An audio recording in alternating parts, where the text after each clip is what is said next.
Legenda Putri Sri Tanjung adalah sebuah cerita rakyat yang sangat terkenal di Banyuwangi, Jawa Timur, dan memiliki akar yang mendalam dalam kebudayaan Jawa. Kisah ini berasal dari era Kerajaan Majapahit pada abad ke-14 Masehi dan dikenal melalui karya sastra berbahasa Jawa Pertengahan dalam bentuk kidung.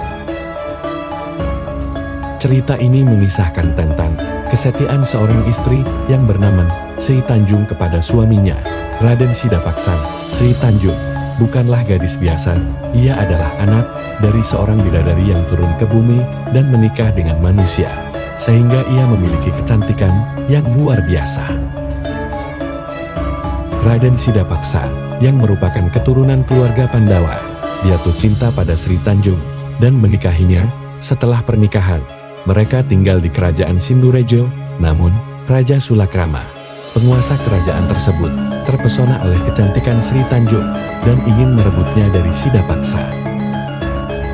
Dalam salah satu versi cerita, Raja Sulakrama menuduh Sri Tanjung tidak setia yang menyebabkan Sidapaksa membawa Sri Tanjung ke hutan Setragandamayu. Di sana, ia membunuhnya dengan sebilah keris. Menurut kepercayaan, jika darah yang keluar berbau harum, maka itu menandakan kesetiaan Sri Tanjung. Darah Sri Tanjung ternyata berbau harum, membuktikan kesetiaannya. Sidapaksa menyesal dan menjadi gila karena telah membunuh istrinya yang setia. Legenda Sri Tanjung, putri jelita, yang menjadi asal-usul Banyuwangi. Legenda Sri Tanjung sudah dikenal sejak dahulu kala saat era peradaban Hindu-Buddha di Nusantara. Kisahnya ada dalam karya sastra Jawa Pertengahan. Kisahnya dikenal dalam karya sastra berbahasa Jawa Pertengahan, diceritakan dalam bentuk kidung dari mulut ke mulut. Kisah legenda Sri Tanjung biasanya dibawakan dalam pertunjukan dalam upacara ruatan. Asal-usul munculnya kisah Sri Tanjung tidak diketahui pasti, namun dapat dipastikan latarnya mengambil tempat di Banyuwangi, Jawa Timur. Para ahli berpendapat bahwa kisahnya berasal dari masa Majapahit pada abad ke-14 Masehi.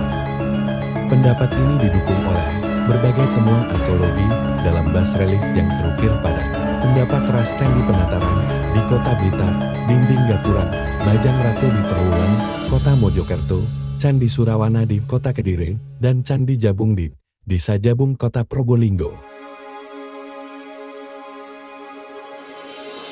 Sumur Sri Tanjung di belakang pendapat Sabha Swagata, Blambangan, rumah dinas Bupati Banyuwangi, dipercaya sebagai tempat di mana jasad Sri Tanjung dibuang setelah dibunuh. Dan di sumber mata air inilah aroma wangi itu tercium. Sumur Sri Tanjung hingga saat ini sangat disakralkan karena menjadi cikal bakal nama Banyuwangi, yaitu Banyu yang berarti air dan wangi yang berarti harum. Saking percayanya, bahkan kisah legenda Sri Tanjung dianggap tabu untuk dipentaskan di Banyuwangi. Legenda Putri Sri Tanjung tidak hanya merupakan cerita rakyat, tetapi juga sering dibawakan dalam pertunjukan seni dan upacara ruatan yang merupakan bagian dari tradisi Jawa untuk pembersihan dari kutukan atau bahaya. Kisah ini telah menjadi bagian tak terpisahkan dari identitas budaya Banyuwangi dan terus dilestarikan hingga hari ini. Terima kasih sudah menonton.